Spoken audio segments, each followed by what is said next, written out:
የኢትዮጵያ ሕዝባዊ አብዮታዊ ፓርቲ ኢህአፓ እየተዘጋጀ የሚቀርብ ፍኖተ ዲሞክራሲ የኢትዮጵያ አንድነት ድምፅ ነው።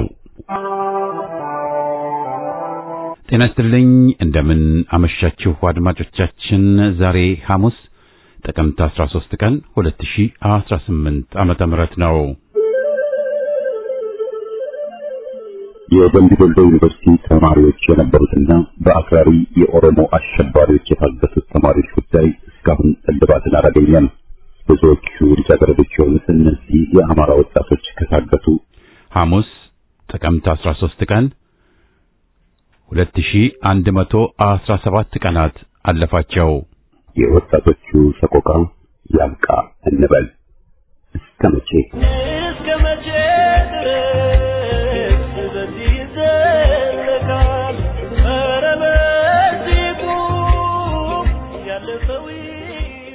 በቅድሚያ ዜና በማስከተልም በየሳምንቱ ሐሙስ የሚቀርበው ከማህደራችን ፕሮግራማችን ይከተላል።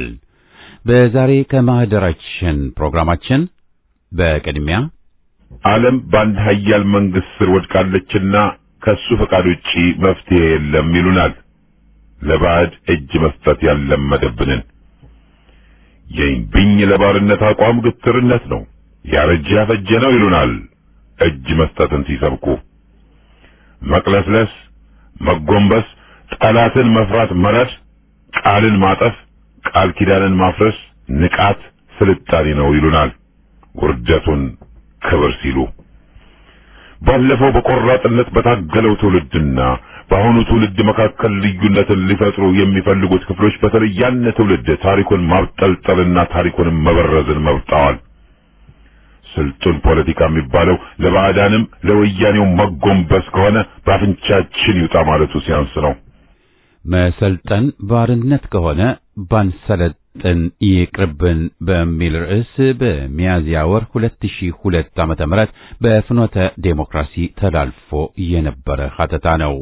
በማስከተል በ30 ዓመት ውስጥ ሁለት ድርጅቱን የከዳ ግለሰብ የቀድሞ ጓዶቹን ከፈጁ የቀይ ሽብር ወንጀለኞች መድረክ ፍቅ አለና ኦነግ አይናፋር ግንባር ነው ብሎ አንፈራፈረን።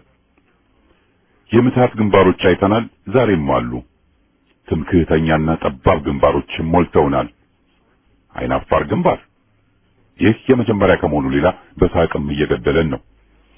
ግንባር አይናፋር ሆነ ሲባል ምን ማለት ነው? ፕሮግራሙን መርሃ ግብሩን ይደብቃል። መሪዎቹ ቅልስልስ ይላሉ። ጠላት የለንም ይላሉ። ጠላታቸው ፊት ጎንበስ ለፈስፈስ ይላሉ። ምንድነው ይህ አስቂኝ ፍጡር? ለመሆኑ ኦነግ አይናፋር ነው? አይናፋር ግንባር አጥር የለው ጆሮ በሚል ርዕስ በ2001 ዓመተ ምህረት በፍኖተ ዴሞክራሲ የተላለፈውን አሰምተን የዛሬ ዝግጅታችን ፍጻሜ ይሆናል። አሁን ወደ ዜናው። አገዛዙ በባህር ዳር ከፍተኛ የሆነ የፕሮፓጋንዳ ዝግጅት ላይ መሆኑ ተገለጸ። ራሱን ብልጽግና ብሎ የሚጠራው ስብስብ በባህር ዳር ከተማ መሰል አምባገነናዊ መሪዎችን ጣና ፎረም፣ የአፍሪካ ፎረም የሚል ስያሜ በሰጠው ስብሰባ ለዜጎቻቸውና ለሀገራቸው እዚህ ግባ የማይባል የጸጥታና የደህንነት ምክክርን እንመክራለን የሚሉ መሪዎችን ጠርቶ ሽር ጉድ ላይ መሆኑ ታውቋል። በዚህ ቅድመ ስብሰባ የተመለከቱት መደበኛ ፖሊስና አዲስ ከገቡት ፖሊሶች ውጭ ነባር አድማ ብተናና መከላከያ የተባለው ስብስብም ከተማ ላይ የለም ማለት ይቻላልም ተብሏል። ከበላይ ዘለቀ አውሮፕላን ማረፊያ እስከ ክልል ምክር ቤት ስብሰባው የሚካሄድበት ድረስ ያለው መንገድ በሴፍቲኔት ሰራተኞች ሙሉ በሙሉ ቁጥጥር ስር ገብቷል። የታሰበው ፕሮፓጋንዳ ደግሞ ፋኖ የሚባለው የሰፈር ዘራፊ እነሱን እንደሚሉት አጥፍተናቸዋል፣ በየሸለቆና ገዳማቱ ነው ያሉት፣ እነሱንም እናጠፋቸዋለን፣ መከላከያ የሚባል የለም፣ ክልሉ የሚጠበቀው በራሱ በክልሉ ፖሊስ ነው፣ ክልሉን በሰላም እየመራሁት አህጉርና ዓለም አቀፍ ስብሰባም በሰላም እያካሄድኩ ነው፣ እኔም ሆነ መሰል መሪዎች በተደጋጋሚ በሰላም ደርሰን እየተመለስን ነው የሚል መልእክትን ለአምባገነን የአፍሪካ መሪዎችና ሌሎች መንግስታትን ለማሳየት መታለሙም ታውቋል። ከኤርፖርት እስከ አባይ ድልድይ ያለው መንገድ ሳር መተከልና ቀለም መቀባት መንግስት የብልጽግና እንጂ ድህነት እና ረሃብ የለም አያውቅም። እኛ እንደሚባለው ድህነት ሳይሆን ልማት ላይ ነን። ማሳየው ይሄው ድሮ ስትመጡ ያላያችሁትን እንዲህ አሷብ ነው። እናም የኢኮኖሚ ችግር አለ የሚባለው ውሸት ነው፣ ህዝቡ አልተራበም ለማለት እንደሆነም ታውቋል። የፕሮፓጋንዳ ማፈሻው ደግሞ አስፈላጊ ነገሮች ተደርጎ ይህንን ነገር ማስተጓጎል ከተቻለ ፋኖም ዓለም አቀፋዊ ትኩረት ያገኝበታል። በአንጻሩ ወንበዴውን መምራት አለመቻሉን ለአምባገነን መሪዎች በተግባር ያረጋግጥላቸዋልም ተብሏል። ለወጣቶች የሥራ ዕድል ሜዳ ሳይሆን የጦር ሜዳ መሆኑ ተገለጸ። ለቀይ ባህር ዘመቻ በሚል በጎንደር ወጣቶችን ለማፈስ ዝግጅታቸውን ጨርሰዋል። ለወጣቶች የሥራ ዕድል ሜዳ ላይ ሳይሆን የጦር ሜዳ እየፈጠረ ያለው አሸባሪው ብልጽግና ለቀይ ባህር ትዘምታላችሁ በማለት ጎንደር ከተማ ላይ የግል መሳሪያ ያለው ወደ ስልጠና እንዲገባ ለሁሉም ባለመሳሪያ ትዕዛዝ ተሰጥቷል። ስልጠና የማትወስዱ ከሆነ መሳሪያችሁን አስረክቡ የሚል ትዕዛዝ ተላልፏል ሲሉም ምንጮች ጠቅሰዋል። አዲስ አበባ አትገባም የተባለ ህዝብ ቀይ ባህር ምኑ ነው? ስለሆነም መሳሪያውን ማስረከብ ሆነ መዝመት ደግሞ ሁለት ሞት ነውና ከሉና ታጋዩ ከ4 ኪሎ ዘማቹ ፋኖ ጋር በመቀላቀል ጦርነት ጠማቂውን አሸባሪ ስርዓት ለአንዴና ለመጨረሻ ጊዜ እንቅበር ሲሉም ፋኖቹ ጥሪ አቅርበዋል። የሚኒልክ እዝ ልዩ ዘመቻ ራያ ቆቦ ተኩለሽ ግንባር ልዩ ስሙ አካምባ የተባለ ቦታ ላይ በፈጸሙት የደፈጣ ጥቃት ከ50 በላይ ያገዛዙ ኃይል ሙትና ቁስለኛ ሆነ። ከዚህ ጋር በተያያዘም ረፋድ ራያ ቆቦ ተኩለሽ ግንባር በተሽከርካሪ ይንቀሳቀስ የነበረ ያገዛዙ ኃይል ልዩ ስሙ አካምባ የተባለ ቦታ ላይ የደፈጣ ጥቃት በመፈጸም አንድ ኦራል ሰራዊት ሲሸሽ በመገልበጥና በጥቃቱ አጠቃላይ ከ50 በላይ ሙትና ቁስለኛም ማድረግ ተችሏል። በነበረው ተጋድሎ አካምባ በተመሳሳይ አንድ ዲሽካ የሚታጀብ ከፍተኛ አመራር ከ7 ታጃቢዎች ጋር ከነተሽከርካሪው ባሳምነው ክፍለ ጦር መካናይዝድ ሙሉ በሙሉ ተደምሷል። በሌላኛው ተጋድሎ በተመሳሳይ ዕለት ጮቤ ግንባር ከፍተኛ መከላከያ አመራር ሬዲዮ ኦፕሬሽን በአውጃኖ ክፍለ ጦር መካናይዝድ በሞርተር ጥቃት ሙሉ በሙሉ ተደምሷል። በተመሳሳይ ተኩለሽ ግንባር የዞብላምባ ክፍለ ጦር መካናይዝድ ምሽግ የያዘ በርካታ የጠላት ሰራዊት ላይ ከባድ ሰብአዊና ቁሳዊ ኪሳራ በማድረስ ታላቅ ጀብድ ተፈጽሟል። የአገዛዙ ዙፋን አስጠባቂ ሰራዊት መፈራረሱን ቀጥሏል። አገዛዙ የአፓርታይድ የግፍና የጭቆና አካሄድ የተረዱ የመከላከያ አባላት ስርዓቱን በመክዳት የአማራ ፋኖን ተቀላቅለዋል። ሰሞኑን አብይ አህመድ የግፍ አገዛዝ ያስጠላቸው የ84ኛ ክፍለ ጦር ራሱን መከላከያ ብሎ የሚጠራው የሰራዊት ስብስብ አመራር እና አባላት የአማራ ፋኖ ብሔራዊ ኃይል ደቡብ አማራ ቀጠና ሳምነው እዝን ተቀላቅለዋል። ከስርዓቱ የግፍ አገዛዝ በየጊዜው የወጡ የፋኖ ኃይልን የሚቀላቀሉ የመከላከያ አባላት እየጨመረ መምጣታቸውን ተከትሎ የሰራዊቱ የመዋጋት የአካልና የስነ ልቦና አቅም እየተዳከመ መጥቷል። በዚህም የተናደደው አገዛዙ የኦሮሞ ልዩ ኃይል ራሱን መከላከያ ሰራዊት ብሎ የሚጠራውን ሰራዊት የደንብ ልብስ አልብሶ በማስገባት የሰጡት መቁረጥ መጀመሩ ለአማራ ሕዝብ ያለውን የቆየ ጥላቻ ማሳያ ሆኖ የቀጠለ ሲሆን ከአገዛዙ በመክዳት ደቡብ አማራ ቀጠና አሳምነው እዝ ክፍለ ጦርን የተቀላቀለ አጠቃላይ የዛዛዥ ኦፕሬሽንና 50 አለቃ ካሳጀታቸውና እንዲሁም የደቡብ አማራ ቀጠና አሳምነው እዝ ክፍለ ጦር ተስፋ ብርጌድ አዛዥ አርበኛ ጌታቸው ሻረው ደማቅ አቀባበል አድርገዋል። የአርበኛ ተመስገን ጓዴ 6ኛ ወር መታሰቢያ በሜጀር ጀነራል ውባንታ ባተ ተወርዋሪ ክፍለ ጦር እንቁ ሰራዊት አስደማሚ አውደ ውጊያ ተዘክሮ እንቁ ድል ተገኝቶ ውሏል። ከ38 በላይ የአብይ ኦነግ አራጅ መከላከያ አባል የተደመሰሰ ሲሆን ጸዳለች ደሴና በመከላከያ ስም የተቀመጠው አራጁ ቡድን የላካላቸው የ30 ሺህ ብር ወራዊ ተቀጣሪ ደህንነቶች በቁጥጥር ስር ውለዋል። የ303ኛ ኮር 77ኛ ክፍለ ጦር ኦርዲናንስ ኃላፊ ከናጃቢዎቹ ተደምሷል። የ77ኛ ክፍለ ጦር አንዷ ሬጅመንት የሰው ኃይል ከናጃቢዎቿ ተደምሳለች። በአንድ ቤት ውጊያ ተማርከው ይቅርታ ተደርጎላቸውና ምሕረት ተደርጎላቸው ተለቀው እያለ ተመልሰው ወደ አገዛዙ ገብተው ሲያገለግሉ እጅ ከፈንጅ የተጨበጡ እንዳሉም ታውቋል። ከአገዛዙ ወንበር ጠባቂ አመራር እስከ አባል እየተደመሰሱበት በጥቅሉ የውብ አንተ ልጆች ጥላትን ያስጮሁት የዋሉበት አስደማሚ አማራዊ ተጋድሎ ከቅዱስ ገላውዲዮስ ሰማይ ስር ተገልጧል። የእንቋ ይተቻዋ ይበገሬዋ ጥላትን አንበርካቿ ሴራን ፈጣጣሿ ጭብጥን ጸያፊዋ በገንዘብ የማትሸጥ የማትለወጥ ለዓላማዋ እስከ ቀራንዮ የምትጓዘው በአማራነት ጸናፊዋ ዓላማዋን ጠንቅቃ አዋቂዋ አሁናዊ ግዙፋ አድርግ አታድርግ ወታደራዊ ስነ ምግባር ተግባሪው የአማራ ፋኖ በአራቱም አቅጣጫ አስደማሚ ድሎችን እያስመዘገበ ጉዞውን ወደ 4 ኪሎ ቀጥሏል። 3 ኮማንዶ አመራሮች ፋኖን ተቀላቀሉ። የሥርዓቱ ኢሰብአዊ ድርጊትና የህዝቡን ጭፍጨፋ በውል የተረዱ የሰራዊት አባላት የብልጽግናን የጦር ካምፕ ትተው ወደ አማራ ፋኖ ተቋም በይፋ ተቀላቅለዋል። ኮማንዶ 50 አለቃ ግርማ ማንደፎ፣ ኮማንዶ 10 አለቃ ንብረቱ፣ ኮማንዶ ታደሰ ደምሴ ከነሙሉ ትጥቃቸው የቴዎድሮስ እዝ 1ኛ ክፍለ ጦር ኮሎኔል ታደሰ ሙሉ ብርጌድ አለማየሁ ከብሽ ሻለቃን ተቀላቅለዋል። ዓለም ላይ ያልተደረገ ጭካኔ በአይናችን ከማየታችን በላይ ምን ልንጠብቅ ነው? የማንም ወንበር አስጠባቂ ሆነን በአማራ ህዝብ ላይ እንዲህ አይነት አስነዋሪ ተግባር ሲፈጸም አናይም በማለት ከዛሬ ጀምሮ የትኛውንም የሰው ፍጡር ጦስ ከሚቆርጥ ስርዓት ጋር ሊፋለም ይገባል። የጓዶቻችን አጥንታችን የምንከሰክስለት ደማችን የምናፈስለት ግልጽ ዓላማ በሌለበት በየቦታው ከመንሞት ኑና ከህዝባችን ጎን ቆመን አብረን ሰው በላውን ስርዓት እንታገል ሲሉ መልእክታቸውን አስተላልፈዋል። የዕለቱ ዜና በዚያ በቃ።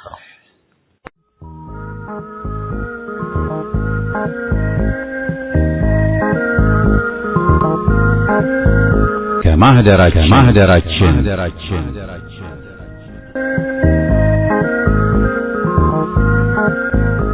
ከማህደራችን ዘወትር ሐሙስ የሚቀርብ ከዓመታት በፊት በፍኖተ ዴሞክራሲ ቀርበው የነበሩ ሀተታዎችን፣ ትችቶችንና ጥናታዊ ጽሑፎችን ምን ብለን እንደነበር ለማስታወስ የሚቀርብ ዝግጅት ነው።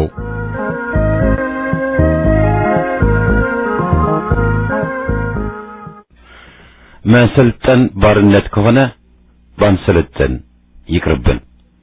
በሚያዝያ ወር 2002 ዓመተ ምህረት በፍኖተ ዴሞክራሲ የቀረበ ሀተታ።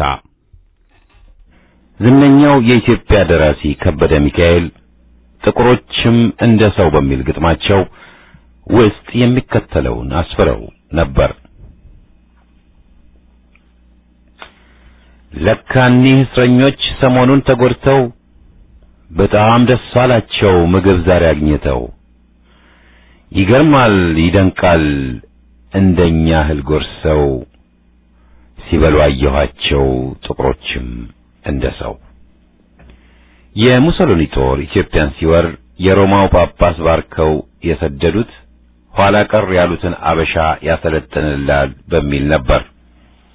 አርበኞች ጦርና ጋሻ መውዜርና አልቤን ወጨፎ ይዘው ዘመናዊ የጣሊያን ጦርንም ሊገጥሙ ሲነሱ ሰለጠን ያለው ዓለም ተሳልቆባቸው ነበር። የዚያን ጊዜ ስልጡን ፖለቲካ ለጣሊያን ጦር እጅ ሰጥቶና ባንዳነትን በጸጋነት ደረጃ ተቀብሎ በቀኝ ገዢው ጫማ ስር መደፋት መዋረድ ነበር። የኢትዮጵያ አርበኛ ልጆች ግን ይህን ቅሌትና ውርደት ጎዳና አልተጓዙበትም። 5 ዓመታት ታግለው ሚሊዮን ሕይወት ገብረው መከራን ችለው የአገር ነጻነት ሊያስከብሩ ችለዋል። ዛሬ ስልጡን ፖለቲካ በሚል ፈሊጥ ባርነትን በማር ለውሰው ሊያጎርሱን ለተነሱት ሁሉ የምንሰጠው መልስ የአርበኞቹ ነው። ጥቁሮችም ሰው ናቸው፣ ኢትዮጵያውያንም ኩሩ ናቸውና ለባርነትና ለጭቆና እጅ አይሰጡም የሚል ነው። ዘመን ተለውጧል ይሉናል። እንደ ትናንት ለጨቋኝ አንገዛም የምንለው ቀይሩ ሊሉን ሲፈልጉ ወያኔ ጠላት አትበሉ መጠላላት ድሮ ቀረ ይሉናል። ወያኔ ቀን ተሌት በዘረኛ ጥላቻ እየፈጀን አገራችንንም ለባዕድ እየሸጠ ወጣቱ መደራደር ይወዳል ይፈልጋል ይሉናል።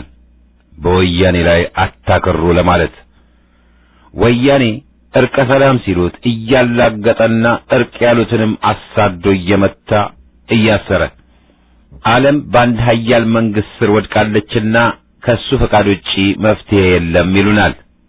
ለባዕድ እጅ መስጠት ያለመደብንን የእምቢኝ ለባርነት አቋም ግትርነት ነው፣ ያረጀ ያፈጀ ነው ይሉናል።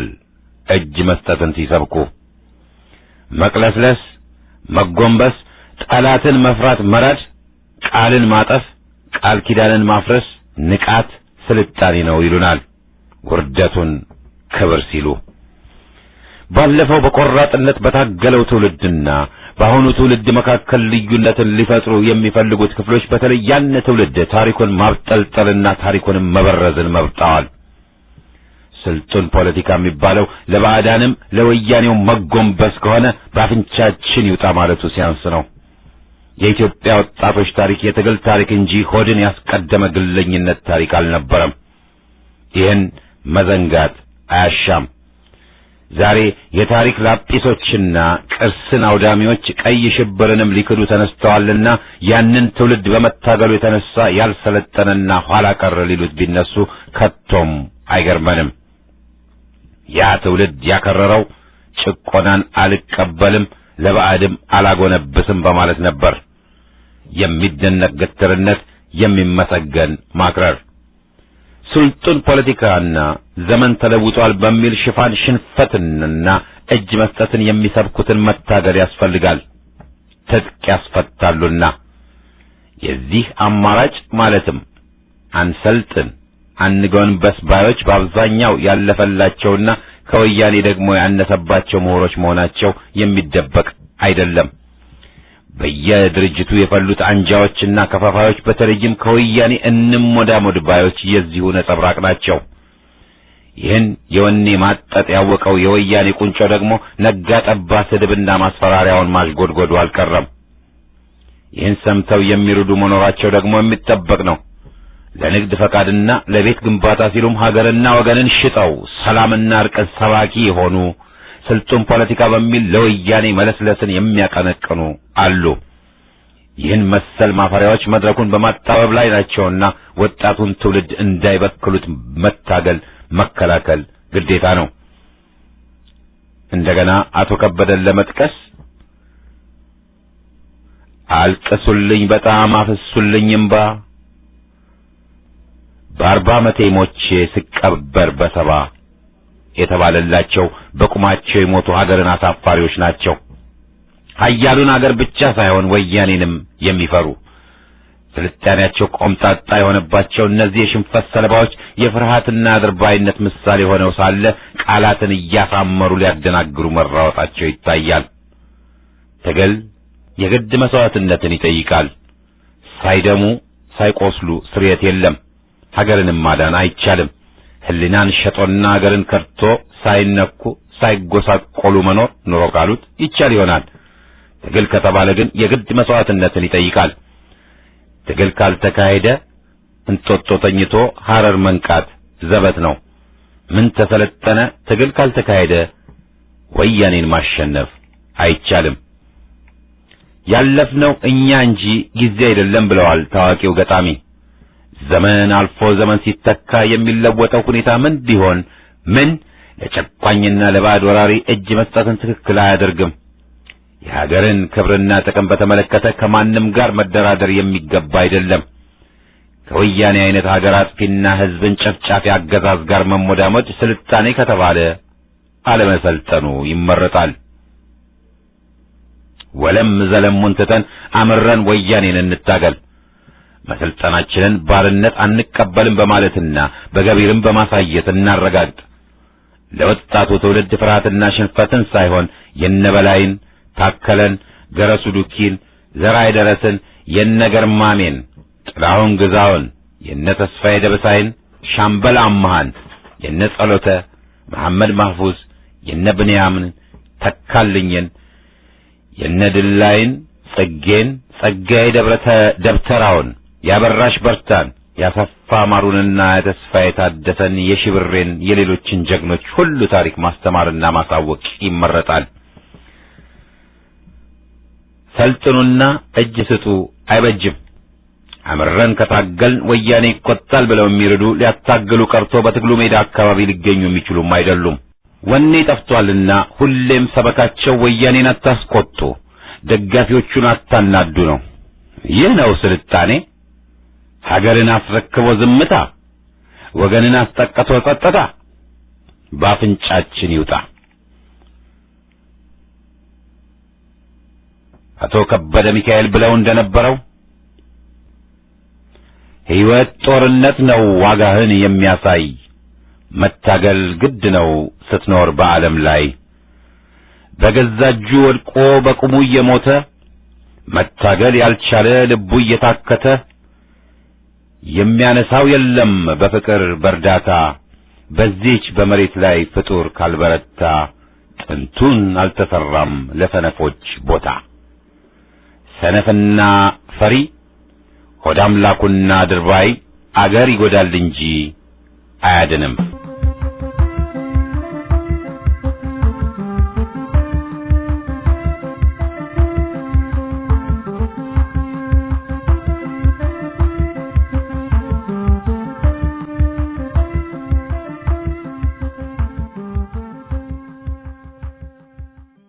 ሰላም ወያኔ እጆች ለጠመንጃ ለመብቴ ላገሬ ብሎ መነሳቱ ጦረኝነት ሆኖ ጸረ ሰላምነት በሚልም ተወግዞ ባዶ እጄን ብሰለፍ መብቴ ብዬ ብጮህ ለአንድነት ብቆም በሰላም ለሰላም ልታገል ብሞክር ጦርነት ሰሪዎች የልቄት ፋብሪካዎች ጣቶች ቃታ ይሳቡ ብለው አዘዙብኝ ሬሳ ከምረው ከአርባ ቡቡ ጎንደር ከጌዲዮ ወተር በአዲስ አበባ ጭምር በኮሌጅ በመስጊድ ሬሳ ከምረው ንጹሐንን ገድለው ሰላም ወያኔን በገቢር አስረዱኝ ጦረኛ ነህ ብለው ጦሩን ሰደዱብኝ።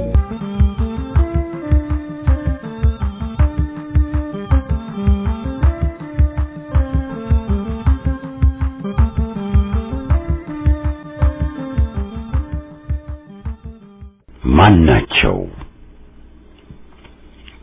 ምግብ በሞላበት ጥላቻ የሚበሉ ታሪክ ሳይረሳ ሐቅም ሳይቀበር ቅጥፈት የመረጡ አብረው ያበጁትን አልሰራንም ያሉ ማንነታቸውን ለመጣፈ ታሪክ ሰርዘው የቆሙ በሰውነታቸው ጭራሽ እምነት ያጡ ጽንፍ ተወንጭፈው ወገንን የከዱ ፍቅርን አስወግደው ጥላቻን ያቀፉ ሲጋባ ሲዋለድ ዝንተ ዓለም ተዛምዶ አብሮ የኖረውን በልዩነት እሳት እየለበለቡ በአዳም ካልሆነ ንክኪ የለንም ባድነህ ሌላ ሰው ብለው የሚያራርቁ ከድጡ ወደ ማጥ ከምጣድ ወደ እሳት ሁሌ የሚገቡ እግር ጤና ሆኖ መዳህ የሚቀናቸው ያሶሳ በደኖ ደም ያከረፋቸው የታሪክን መብራት በጥላቻ አቅልተው መለስ ሲጣላቸው አስመራን ለምነው በስም ብቻ አንበሳ በግብር ግን ቀለው አለን አለን ብለው እንደ ጤዛ ተነው ጉልበተ ቄጠማ ብርሃን ዳፍንት ሆነው የሚገኙ ምግብ ባልጠፋበት ጥላቻን ወጥቀው የሚቅበዘበዙ ማናቸው እኒ ጉዶች ተርፎ ፍቅር አንድነት በቂም በቀል ጠኔ መሞት የመረጡ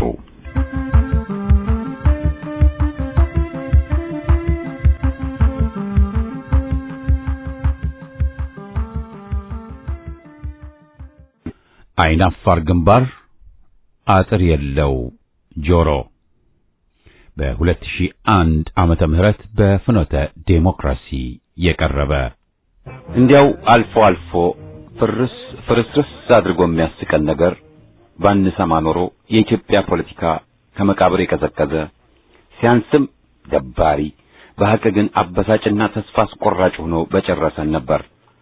አልፎ አልፎ ግን የሚያስቅ የሚያንከተክት ፖለቲከኛ ብቅ ይልና ችግራችንን ረስተን እንድንስቅ ያደርገናል። የታደለች ሀገር። ትዝ ይላችኋል በረከት ስምዖን በ97ቱ ምርጫ አልተሸነፍንም ግን ነፋስ ነው ለተቃዋሚዎች ድምጽ የከመረላቸው ያለውን ሳይነጋ ጀምሮ በየምርጫው ጣቢያ ተገትሮ ታግሶ ድምጹን የሰጠው ሚሊዮን ህዝብ ተረሳና የተፈጥሮ ነፋስ ከኢህአዴግ ሳጥን ወደ ተቃዋሚዎቹ ሳጥን የምርጫ ወረቀቶችን ሰርቆ እያናፈሰ ሲያስገባ ተነገረን። ሰውየው የተናገረው የቀልዱን ባለመሆኑ ሳቃችንም በረከተ። መለስ ዜናዊም የሶማሊያን ድንበር ተሻገርን እንጂ መች ወረርን ብሎ ሲገረምና እናምነውም ዘንድ ሲማጠነን መሳቃችን አልቀረም። በየነ ጴጥሮስ ለኢትዮጵያ ፕሬዝደንትነት ተወዳድሮ ሲወድቅ ኢህአዴግና ዴሞክራሲ ተጣልተዋል ሲል ብርሃኑ ነጋ በእስር ቤት አዎ በዚያ በጉደኛው ከርቸሌ የ600 ገጽ መጽሐፍ ጻፍኩ ማለት ብቻ ሳይሆን የወያኔን ኢዲሞክራሲያዊነት መች እንዳወቀ ሲነግረን አዜብ መስፍን ማዳም መለስ ለልጆቼ የትምህርት ቤት ወጪ ለመክፈል የምቸገር ምስኪን ነኝ ስትለን በሳቅ ፈርሰናል። ምን የማይሰማው ነገር አለ ጆሮ? አይሰማ የለ ጆሮ፣ አይውጥ የለ ጉሮሮ፣ ሙሉነሽ ታሰረች አስረኛ ቢሮ ይባል የነበረውን ብዙዎች ታስታውሱ ይሆን? እኔ ምን ቸገረኝ ለህዝቡ ጫጫታ፣ የወሩ ደሞዜ ከመጣ ልደታ ያሉትንስ የፓርላማ አባሎች። ፖለቲካ የሞት ሽረት ጉዳይ መሆኑ ቀርቶ የጡረታ መዝናኛ በባዶ መውገርገሪያና የእነ እወቁኝ ባዮች መናኸሪያ ከሆነ ጊዜ ጀምሮ ቀልዱ ፈልቷል። ከዓመታት በፊት በዋሽንግተን ከተማ የምትወጣ ጋፋት የምትባል ጋዜጣ ቢጤ ነበረች። አሳታሚዋ ጋዜጠኛ የኢሰፓ ካርድ ያላቸው ነበሩ። ከረር ያልኩ ጸረ ወያኔ ብሔረተኛ ነኝ ባይ የነበሩት እኚህ ሴትዮ ዛሬ ጎንደር ተንፈላሰውና ወያኔን ተሸክመው እየኖሩ ያሉ ቢሆኑም ከቀልዱ አንጻር ያፈረሱን ግን አከብራቸዋለሁ ያሏቸውን አሜሪካዊ ጆን ስፔንሰርን ማለት ነው በራሳቸው ስልጣን ሊቀመኳስ ብለው በግብዣና በይፋ ሲሾሙ ነበር። ለሳምንት ያህል ጉድ ብለን በሳቅ ሞትን። ኢሰፓዋነርስ ግራ ቀኙንም በወያኔነት ሲከሱ ከርመው አልፎም እባክዎ ረጋ ይበሉ ያላቸውን ሁሉ በጅምላ ትግሬ ወያኔ ብለው ሲያወግዙ ተጠምጠው ዛሬ ያው የሚገኙበት ቦታና ሁኔታ መቼም ማስተዛዘቡ አልቀረም። ሊቀመኳስቸውን ነፍሳቸውን ይማርላቸውና ነርሷ በምን ስልጣን ሾሙኝ አላሉ። የተንፈጭው ዱቄቱን አምጪው ሆኖ ነው መሰል። እንድሪያስ ሸቴ ሻዕቢያ ስልጣን ከያዘ በኋላ ኢትዮጵያውያንን በስነ ስርዓት ይዞ በፍቅር ሸኘ ሲል ጃልሜዳ ከወደቁት የኤርትራ ተፈናቃዮች ጋር ሆነን ስቀናል። አንድ ተፈናቃይ ነኝ ያሉ ግለሰብ ለአሜሪካ ድምፅ ሬዲዮ አድማጮች መድረክ በላኩት ደብዳቤ ዶክተር እንድሪያስ የተማሩትን ሁሉ አምላክ ያጥፋቦ ብለው የረገሙትንም ስንሰማ የምጸት ሳቅ ስቀናል። አንድ ሰሞን በማን ይሁን ባላውቅም የሱቅ በደረቴ ድርጅቶች የተባሉ ፈልተው ነበር። የአንድ ሰው ድርጅቶች አመራሩም አባሉም አንድ ሰው ይሆንና ስሙ ግን ሞቅ ያለው ድርጅት የሆነ ሰራዊት በሜዳ ሳይኖራቸው ወያኔን በወረቀት የገደሉት ጥቁር አንበሶች አይነት ላማለኝ በሰማይ አድርገው ያስቀሩን። በእነሱም ስቀናል። ወያኔ ሊገድለኝ ይፈልጋልና ጠባቂዎች ያጅቡኛሉና በወረቀት መግለጫ የወያኔን ጦር ገፈርሳም ሳይቀር የረፈረፉ ኮሎኔልም ለአንድ ወቅት አስቀውን ነበር። አቶ አሰፋ ጫቦስ ትዝ አይሉም? ልደቱስ ጸረ ወያኔ ነኝ ሲል መቼስ ማርጎደል ሆነ። በቁቤ መጽሐፉን ገና አልተማርኩምና አቶ ለንጮ ቸኩሎ ጎበናይስት እንዳይለኝ በደኖ አድርጉት ብሎ እንዳያዝብኝ። በበኩሌ ፕሮፌሰር መስፍን የሰብአዊ መብት አስከባሪ ኮሚቴ መሰረቱ ሲባልም ከፕሮፌሰር ስፔንሰር ጋር ሆኜ ከትብዬ ስቄያለሁ። የደርግ መርማሪ ኮሚቴ የነበሩና ለስልሳዎቹ መረሸን መካሪ ናቸው ተብለው በመንግስቱ ራሱ የተከሰሱት ሰው የሚታወቁት በአምባገነንነት ሳለ ዴሞክራት ሆነው ሲጨበጭብላቸው መሳቂነስ ዛሬ ያው ኮሚክ አዛውንት መሆናቸው ከነ ፖለቲካ ክስረታቸው ተጋልጧል። $1,000,000 አለኝ ብሎ የፖለቲካ ቦንዶን ሲል አንድ የዋሽንግተን ሰው ስቀናል። 00 ብሎ ጸረ ወያኔ ነኝ ብሎ ኤርትራ ድረስም ሄዶ ኡኡ ያለውን ወደል ዘፋኝ ሮጦ ለወያኔ ሲያድር በሳቅ ልንሞት ትንሽ ቀርቶን ነበር። በባዕድ ሀገር በተለይ የፖለቲካው መድረክ በሳቅ ገዳይ ነው።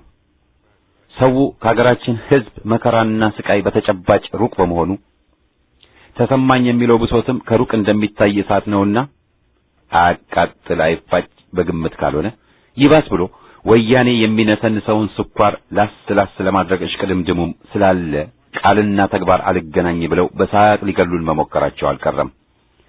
ታድለናል እንበል። በአሁኑ ጊዜ ልባችንን እያፈረሱት ካሉት ቀልዶች ውስጥ ደግሞ የአርበኝነት ዕውቅና ሰነድ ብሎ ግንቦት 7 ቡድን የጀመረው ነው።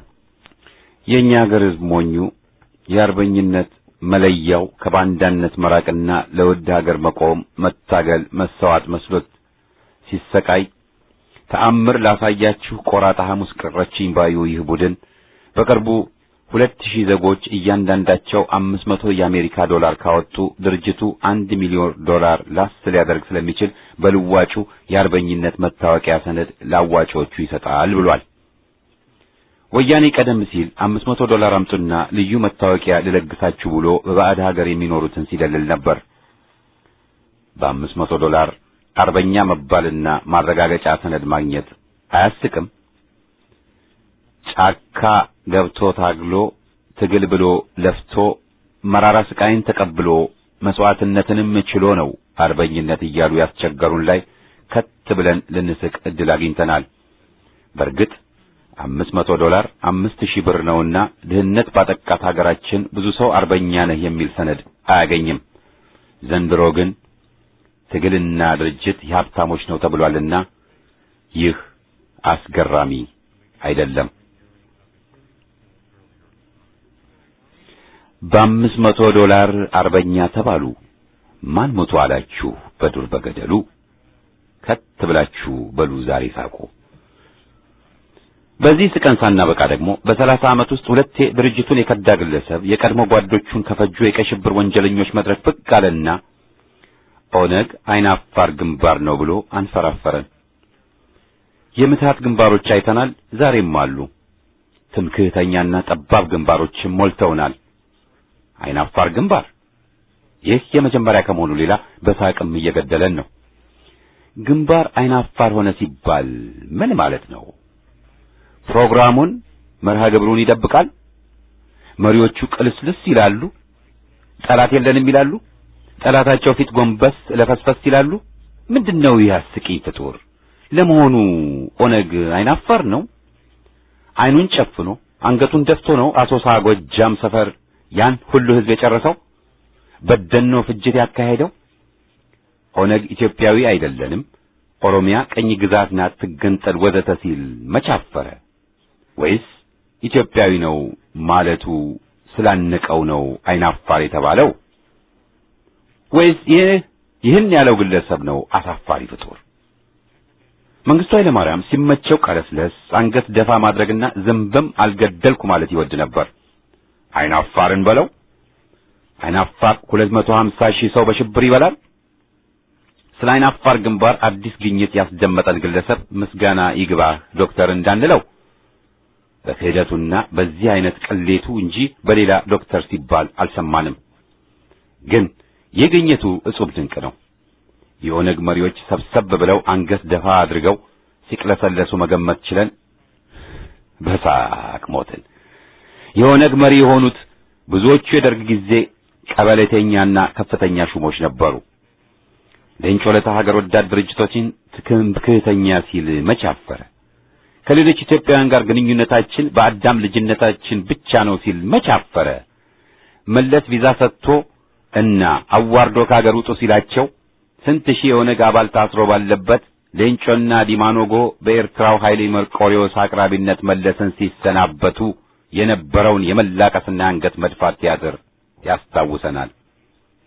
ሌላ ለአንድ አፍታ በጉዳዩ ሳቅ በማብዛታችን የተናደደ ግለሰብ ስለ አይናፋር ግንባር ከዚሁ ጉድ አቅራቢ ጋር ያደረገውን ቃለ መጠይቅ ልኮልናል። እነሆ። ጥያቄ። አቶ ሲቪል መሐንዲስ፣ በመጀመሪያ ለምን ትናንት ጓዶቼ ያሏቸው የነበሩትን ከፈጁና ትናንት ድርጅቴ የሚሉትንም ዛሬ ሊያጠፉ ከተነሱ ሰዎች ጋር ሄደው ቃለ መጠይቅ ሰጡ? መልስ። ይህ አይነቱ ዝግነት ነው ተቃውመን የተገለጠለው። ከሁሉም ጋር ለመወያየትና ለመስማማት ዝግጁ ነን። ስዬ አብርሃ፣ ሌንጮ ለታ፣ የቀይ ሽብር ወንጀለኛ የሚባለው ለኛ ትርጉም የለውም። ሰፊ ቦርቃቃ ነን። ቼንጅ ዊ ካን። ጥያቄ። በሉ ይሄን በዚሁ ልተወውና ዋናው ጉዳይ ወደ ሆነው ልመለስ። ኦነግ በኢትዮጵያዊነት ያምናል፣ ግን አይናፋር ስለሆነ ነው ይህን የማይለው ያሉት ብዙ ጥያቄ አስነስቷል። ምን ይላሉ? መልስ። ኢትዮጵያዊ ነን ብለው ያምናሉ፣ ግን ማለቱን ያፍራሉ። ጥያቄ ለምን? መልስ አይናፋር ስለሆኑ ነዋ። አቶ ዳውድ ኢብሳ ብዙ ጊዜ በኢትዮጵያውያን ስብሰባ ሲገኙ አይተሃል። ይሄ ማፈር አይደለም? ጥያቄ በድረ ገጻቸው ለምን አይጽፉትም ታዲያ? የአበሻን ቅኝ አገዛዝ እንታገላለን ከማለት ይልቅ። መልስ አይናፋርነታቸው እኮ ነው የልባቸውን የሚያስደብቃቸው። እኛ ከድርጅቱ ስንገነጠል አምባገነኖችን እንታገል አልን እንጂ ወያኔ ጋር መሄድ እንፈልጋለናል። የማያፈር እኮ የልቡን ይናገራል። ጥያቄ የሆነ ግን ልብ ለማወቅ እንዴት ቻሉ? መልስ የትየል ልብ እንዴት አወቅን? ተለጣፊነት ይሉታል ሌሎች ሲያሾፉ። እኛ ብዙ ምሁሮች ዶክተሮች አሉን። እንደ ወያኔ ፕሮፌሰሮች ባይኖሩንም ምንም አንል፣ ደህና ነን። ዶክተር ዜሮዎች ቢሉንም ወደ ጥያቄዎች ለመመለስ የኦነግ መሪዎች ውስጥ ወዳጆች አሉን። ጥያቄ አይናፋር ድርጅትን በምን ማወቅ እንችላለን? መልስ ለስላሳ ነው። ሁሌም ህዝብ ጠላት ከሚለው ጋር መደራደር ይፈልጋል። ኦነግ በለንደን ተደራድሮ ወደ ስልጣን መጥቶ ነበር እኮ። ከዚያም በሚስጥር ሁሌም ከኢህአዴግ ተደራድሯል። ጥያቄ ሌላስ? መልስ የልቡን አያወጣም፣ ይደብቃል። ጥያቄ እነስዬ ታዲያ ኢትዮጵያዊ ሆነናል ሲሉ የልብ አይደለም ማለት ነው? መልስ አዎ። ጥያቄ ታዲያ ለምን ድጋፍ ሰጣችኋቸው? መልስ እንደኛ አይናፋር ስለሆኑ ነዋ። ጥያቄ በመሰረቱ ግን የአቋም ለውጥ የላቸውም ማለት ነው? መልስ ሊኖርም ላይኖርም ይችላል። ጥያቄ ክፍት ነዋ። መልስ አይመስለኛል። ጥያቄ አይመስለኛል። መልስ ይመስላል አይመስልም። ጥያቄ እርሶ ደግመው ደጋግመው ድርጅት ሲከዱ ምን ይሰማዎታል? መልስ ብተና አካሄጄ ሞት ለያፓ ካልኩ በኋላ መልሰው አመራር ያደረጉኝ ላይ ስቃለሁ። ጥያቄ ዛሬ ታዲያ ስዬ ቪቫ ሌንጮና ኦነግ ቪቫ ሲሉ በቀል ነው? መልስ ይመስለኛል። ይህን ቃለ መጠይቅ መልሼ መላልሼ ባነብም የአይናፋር ግንባር ቁልፉና ምስጢሩ በሚገባ ተረዳኝ ማለት አልቻልኩም። ኢትዮጵያዊ አይደለንም ለማለት የደፈሩ ኢትዮጵያዊ ነን ማለትን ለምን ያፍራሉ? እስቲ እናንተም ሳቁን ቆም አድርጉና ስለ አይናፋር ግንባር ግንዛቤያችሁን አካፍሉን። የአርበኝነት ሰነድ አይናፋር ግንባር፣ አይናፋር ነፍሰ ገዳይ፣ በሳቅ በፈርስ ይቅርታ አድርጉልኝ፣ አፈረ ደፈረ፣ ገዳይ ገዳይ፣ ጠባብ ጠባብ፣ ገንጣይ ገንጣይ፣ አንጃ አንጃ፣ ባንዳ ባንዳ ነው የማያስቅ ሐቅ። በመጨረሻም አይናፋሩ ታምራት ላይኔ ሲለቀቅ አሳሪዎቹን አመስግኖ አስቆናል። ደልሎ ላስ ብሎ በስዊስ ባንክ ያለውን 8 ሚሊዮን ሊበላ ይሆን?